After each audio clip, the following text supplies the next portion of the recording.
One of the stories that has somewhat penetrated Western media is the story of a Palestinian-American, Omar Asad, who Mm. was 78 years old. He died after being detained, bound, and gagged by Israeli troops in the West Bank. I think we probably wouldn't have heard about that at all had he not been Palestinian-American. He lived in Milwaukee for part of his life. Mm. But can you tell people about this story and also about the response by the United States to this story?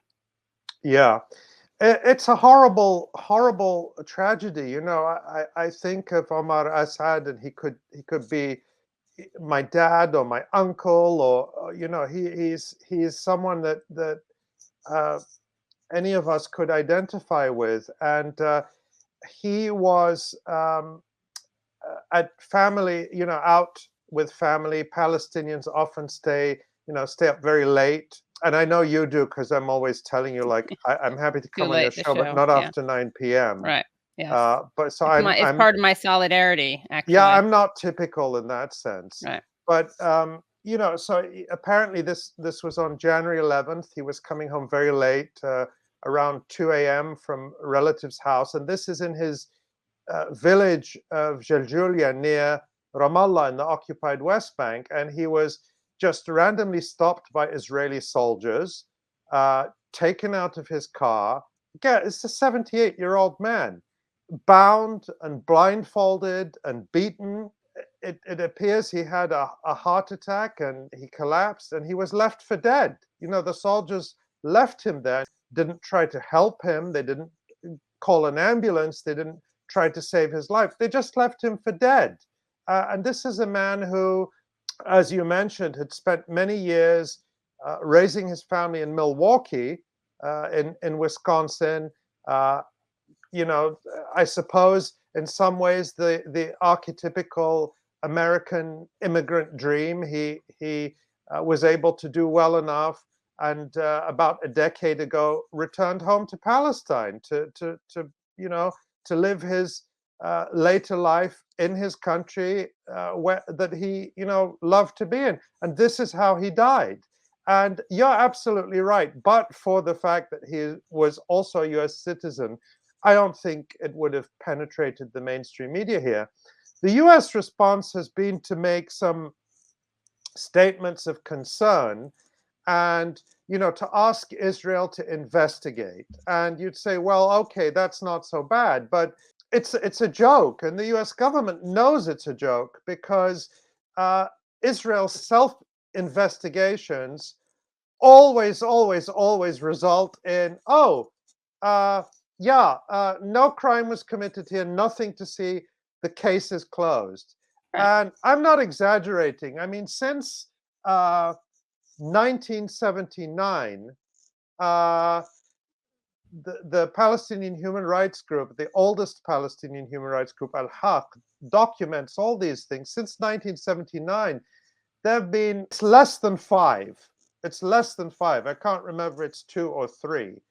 But since 1979, there have been less than five cases of Israeli personnel being criminally charged and convicted for killing or injuring Palestinians who they occupy and who they rule.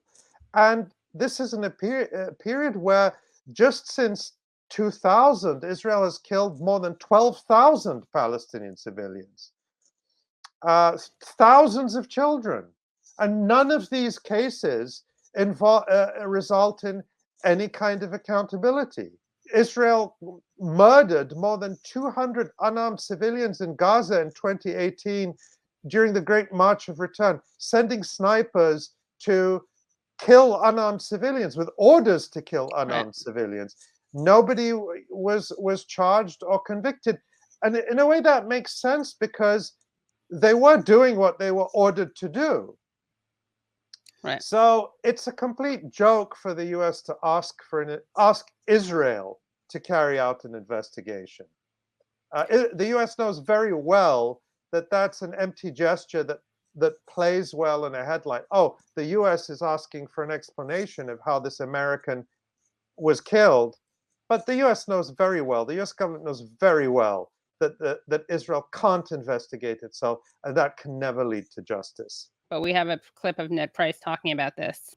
We can confirm the death of a U.S. citizen, Omar Asad, in a city near Ramallah.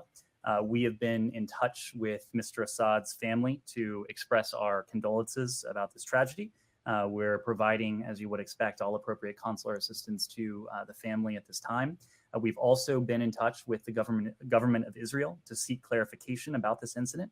As you may have seen, the Israeli Defense Forces have indicated there's an ongoing investigation into the matter, and we support a thorough investigation into the circumstances of this incident. He says the circumstances, an investigation into the circumstances. He doesn't say that, he doesn't even say that there should be any accountability. Right. That those who did this should be held accountable. So he doesn't even make that gesture.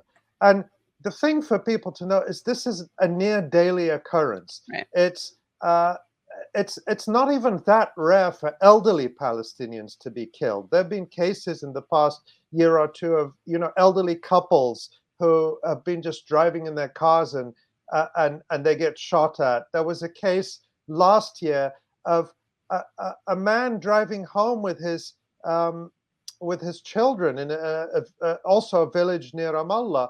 They'd been shopping. He had his son in the back seat, and Israeli soldiers randomly opened fire on his car and killed his kid in the back seat. No charges, no investigation, no accountability. It's a near daily occurrence. Children are killed, elderly are killed, and no accountability. What does that mean in effect? If there's a certain population that can be killed with impunity, what does that mean? It means that they have no right to life. Palestinians have no right to life under Israeli rule, under Zionism. They have no right to life. And of course, we don't want a situation where, oh, yeah, there's accountability, so it's fine. We want them to stop killing us. We want Israel. Why are Israeli soldiers in Palestinian towns and villages? Why are Palestinians under occupation?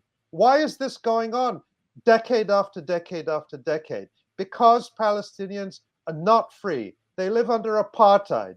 They live under a racist system that says that Jews are worth more than Palestinians. That's the essence of Zionism, that Jews have more right to this land than the indigenous people of that land. And it's also a claim, a typical settler colonial claim, that actually folks from Montreal or London or Brooklyn, South Africa are more indigenous to Palestine than the people who actually live there and have been living there continuously for generations. So I'm outraged. My outrage is refreshed every morning when I wake up, because it's agony to see this day after day. And we shouldn't get used to it. I'm incapable of getting used to it, which is why I'm doing this work, when there might have been many other things I would like to do, but I'm fortunate that I can do this work and draw attention to it, because I can't get used to this every day.